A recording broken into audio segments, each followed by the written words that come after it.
Здравейте, казвам се Абел и първото, което оставям е ранното ставане за работа.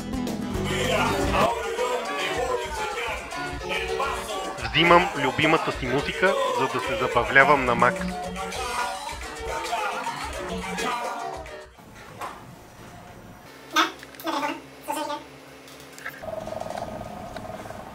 Оставям скуката и рутината в ежедневието.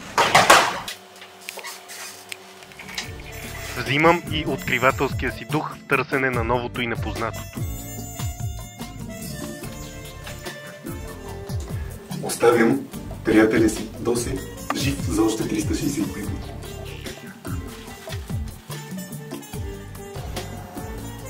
И последно взимам чувството си за хумор, за да се справям по-лесно с трудностите при пътешествие.